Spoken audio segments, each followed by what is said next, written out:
Kharkiv में Ukraine का ये रडार सिस्टम पूरी तरीके से तबाह हुआ है। तो ज़पोरिज़िया में रूस ने ये ड्रोन अटैक किया है। कहां पर यह अटैक हुआ? यूक्रेन के कई शहरों पर रूस ने यह हमला किया है। इस दौरान 450 से ज्यादा ड्रोन से निशाना बनाया गया। खार्किव के रडार सिस्टम को तबाह किया गया। ज़पोरिज़िया में जो ड्रोन अटैक हुआ उसकी तस्वीरें भी निकल करके सामने आई हैं। 450 ड्रोन का इस्तेमाल करके अगर यह अटैक किया गया है तो इसकी इंटेंसिटी कितनी ज्यादा थी, इस बात का जरा आप अंदाजा लगा सकते हैं कि ये कितना ज्यादा खतरनाक रहा होगा।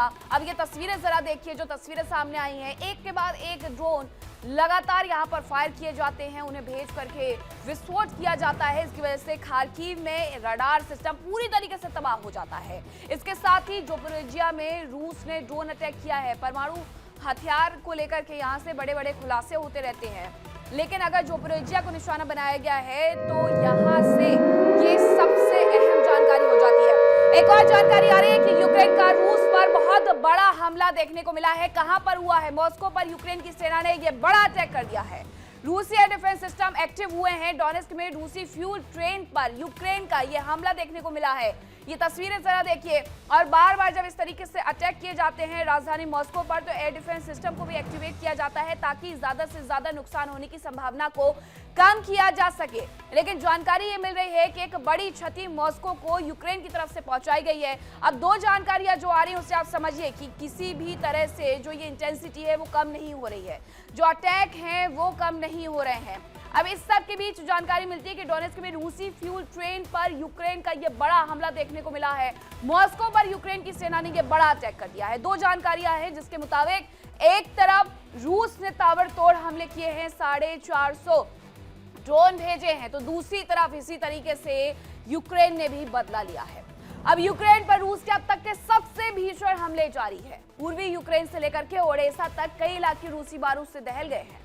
लेकिन इस बीच पीस प्रोसेस भी जारी है। अब बर्लिन में एक बैठक होने जा रही है।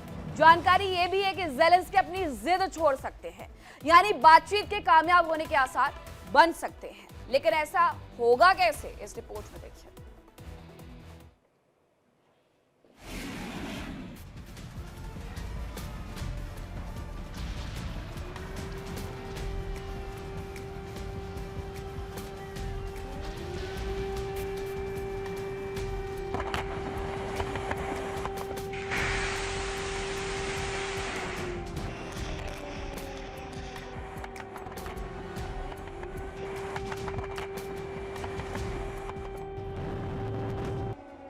यूक्रेन पर रूस के हमले हुए और तेज।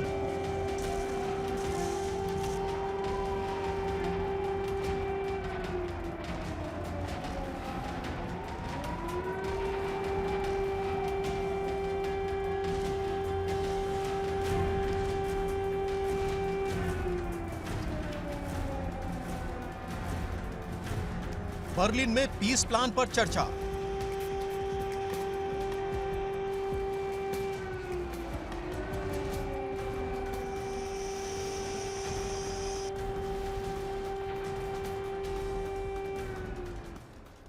ज़ेलेंस्की सरेंडर पर होंगे राजी।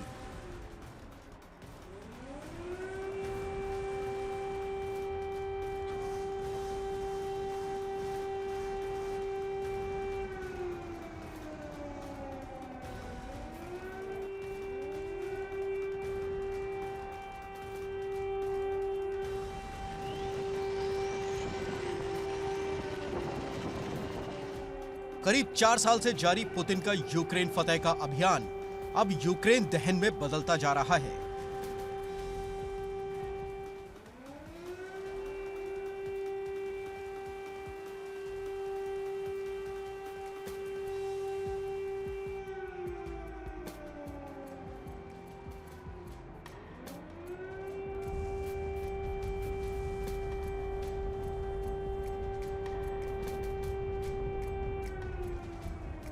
यूक्रेन पर रूस की सेनाएं पहले से कहीं ज्यादा भीषण हमले कर रही हैं। रूसी बारूद से यूक्रेन का जर्रा जर्रा दहल रहा है।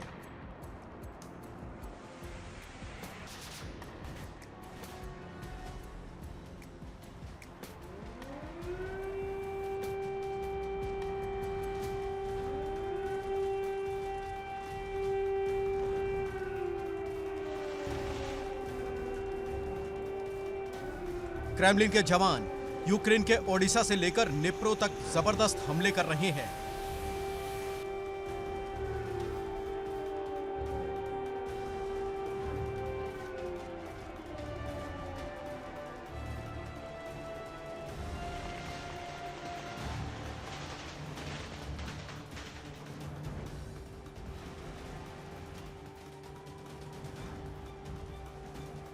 ड्रोन और मिसाइलों की ऐसी बारिश हो रही है कि किसी का भी कलेजा कांप जाए।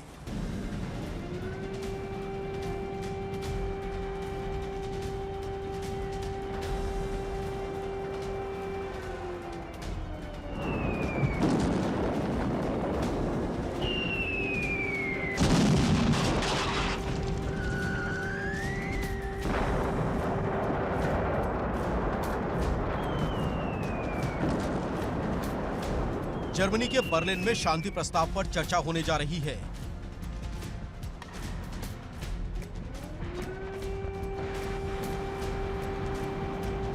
इससे पहले ही पुतिन के जवानों ने यूक्रेन पर हमलों की इंटेंसिटी और फ्रीक्वेंसी दोनों ही बढ़ा दी है।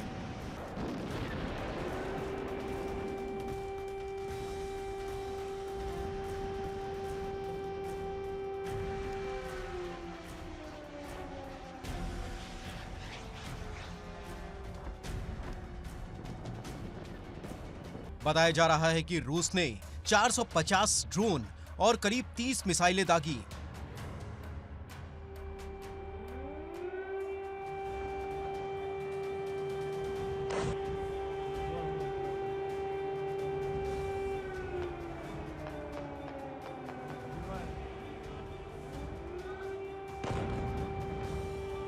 रूस के जवानों ने किंझल, इस्कंदर और जिरकॉन मिसाइल से अटैक किया।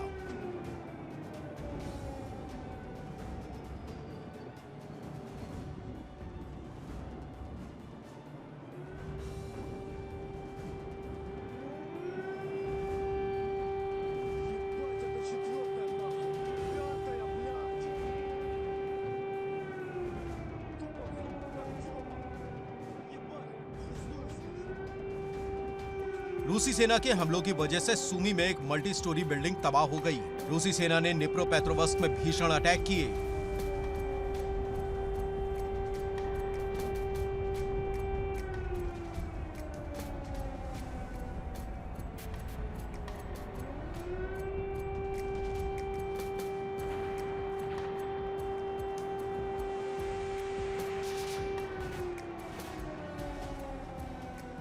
इन हमलों में एक ग्रोसरी स्टोर तबाह हो गया।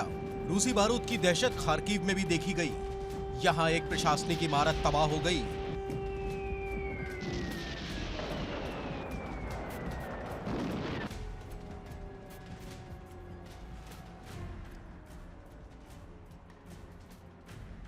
पुतिन के जवान मिलिट्री इंफ्रास्ट्रक्चर के साथ ही नागरिक सुविधाओं को भी निशाना बना रहे हैं। चेर्निहिव में रूसी हमलों की वजह से 3 बिजली सबस्टेशन तबाह हो गए।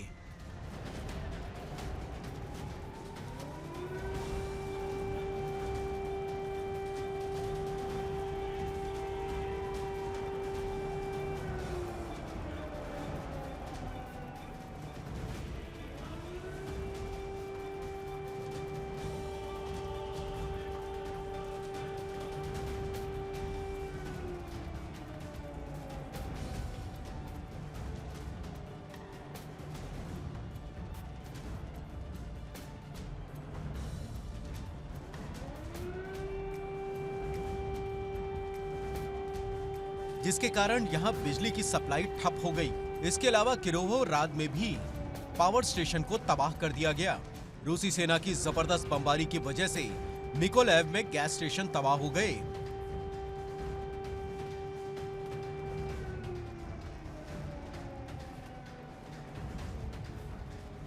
इसके साथ ही खेरसॉन में भी भीषण अटैक किया गया।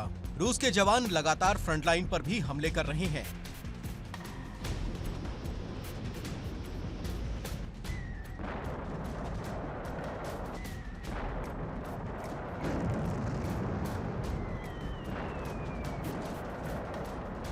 उलईपोल में रूसी सेना ने जबरदस्त बारूद बरसाया।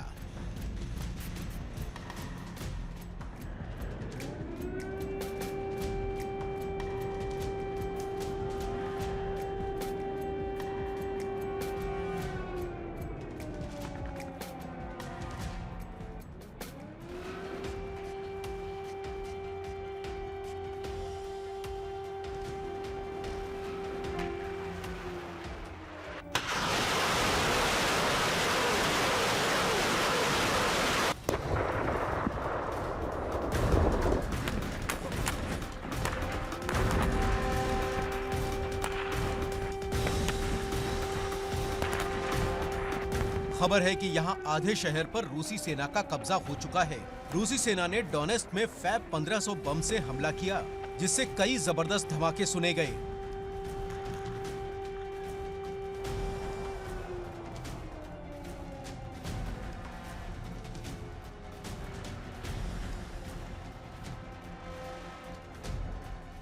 इसके अलावा क्रामातोर्स्क में भी रूसी सेना ने मल्टीपल रॉकेट लॉन्चर सिस्टम से अटैक किया।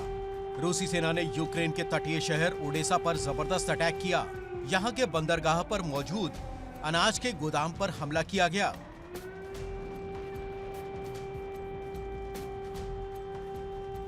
बताया जा रहा है कि इन हमलों की वजह से गोदाम में रखा करीब 10,000 टन अनाज खाक हो गया।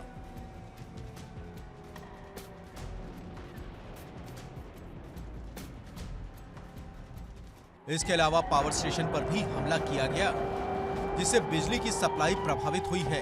इसका असर करीब 10,000 लोगों पर पड़ा है।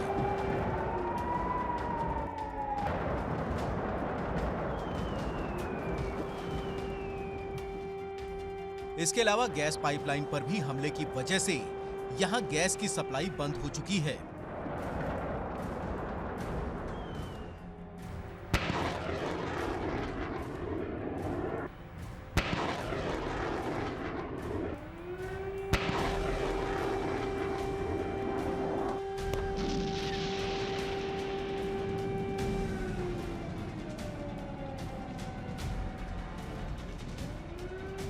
यूक्रेन भी एक के बाद एक करके रूसी शहरों को निशाना बना रहा है।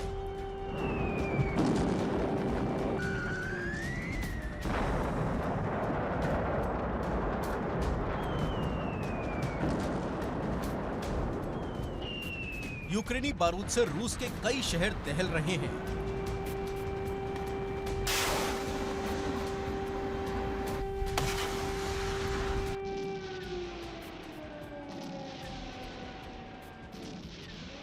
बताया जा रहा है कि यूक्रेन ने क्रास्नोदर क्राई, वोल्गोग्राद और क्रीमिया में जबरदस्त हमले किए।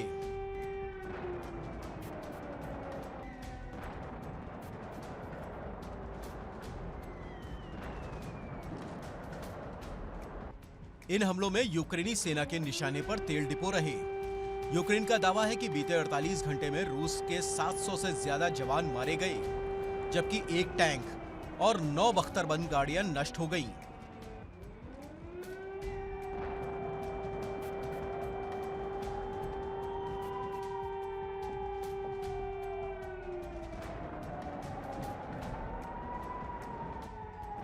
यही नहीं, रूस के 440 ड्रोन अटैक को नाकाम कर दिया गया और 13 क्रूज मिसाइलों को भी नष्ट करने का दावा किया जा रहा है।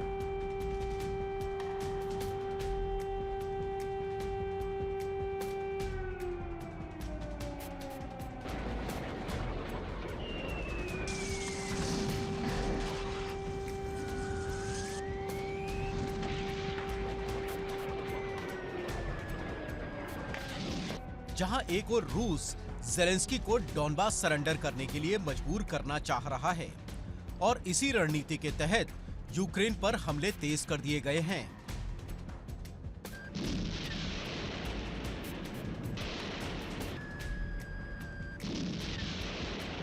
तो वहीं दूसरी ओर ज़ेलेंस्की ने भी पुतिन की सबसे कमजोर नस यानी क्रीमिया पर हमला किया। साथ ही उस पर और भी भीषण अटैक की तैयारी की गई है। यूरोप से मिले सटीक इनपुट की वजह से यूक्रेन की सेना लगातार रूसी ठिकानों को दहला रही है।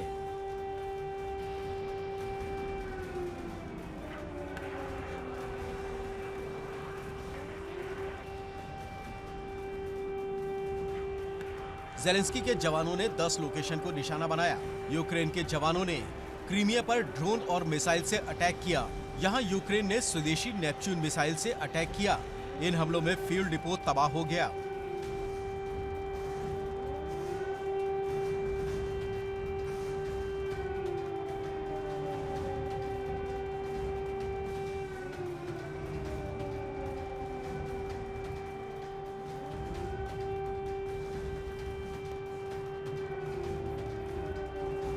ज़ेलेंस्की के जवान क्रीमिया पर भीषण हमले का प्लान भी बना रहे हैं। खबर है कि इसकी जिम्मेदारी अजोब ब्रिगेड को सौंपी गई है। यह अजोब ब्रिगेड बेहद खतरनाक मानी जाती है और पिछले कई महीनों से इसकी तैयारी कर रही थी। इसके लिए यूरोप से इंटेलिजेंस इनपुट तो मिल ही रहा है, यूरोप से हथियारों की सप्लाई भी की जा रही है।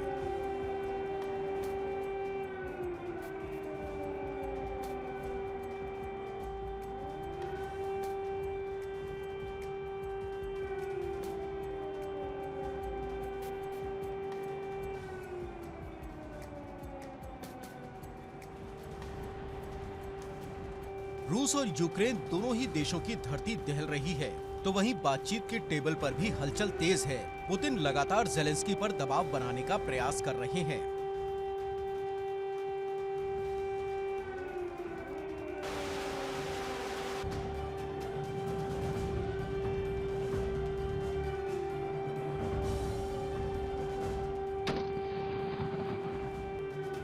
तो वहीं दूसरी ओर ज़ेलेंस्की भी अपने यूरोपीय सहयोगियों के साथ लगातार बैठक कर रहे हैं। जर्मनी के बर्लिन में एक बैठक होने जा रही है, जिसमें जर्मनी के चांसलर मर्ज के साथ ही फ्रांस के राष्ट्रपति मैक्रो और ब्रिटेन के पीएम कीर स्टारमर समेत कई वरिष्ठ नेता शामिल होने जा रहे हैं।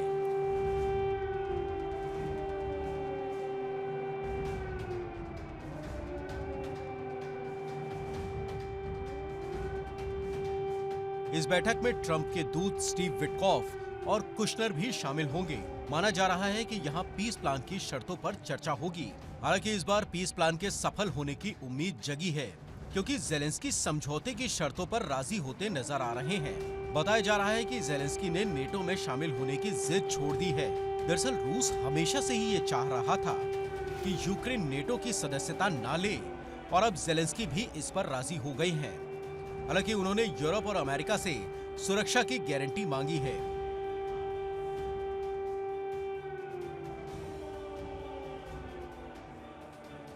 हालांकि ज़ेलेंस्की पीस प्लान पर राजी होते दिख रहे हैं, लेकिन ट्रंप की उनसे नाराजगी कम होती नहीं नजर आ रही है। उन्होंने पत्रकारों से बात करते हुए ज़ेलेंस्की के प्रति नाराजगी जताई। Oh, I don't know. He's always looking to purchase missiles. You know, he's against. Listen, when you start a war, you got to know that you can win the war, right? You don't start a war against somebody that's 20 times your size, and then hope that people give you some missiles. America NATO के सदस्यों से नाराज है, और यही वजह है कि अब नेटो के सदस्य देश अपनी सुरक्षा का इंतजाम खुद ही कर रहे हैं। फिनलैंड में नेटो के जवान कड़कड़ाती ठंड के बीच अभ्यास में जुटे हैं। इसमें फिनलैंड के साथ ही स्वीडन, ब्रिटेन और पोलैंड के जवान भी शामिल हैं।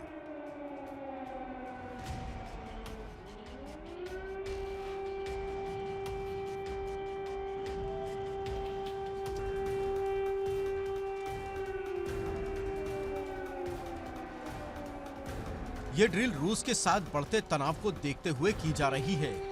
दरअसल फिनलैंड और रूस के बीच करीब 1340 किलोमीटर लंबी सीमा है। नेटो देशों ने संयुक्त सैन्य अभ्यास बढ़ाए हैं, साथ ही हवाई और नौसैनिक निगरानी भी बढ़ाई गई है।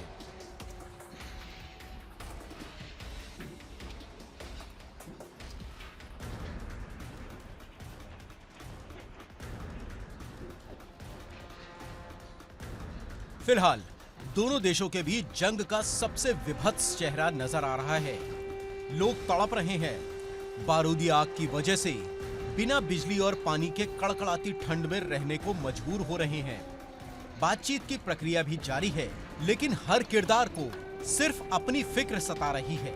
ऐसे में समझौता हो पाएगा, ये बड़ा सवाल है।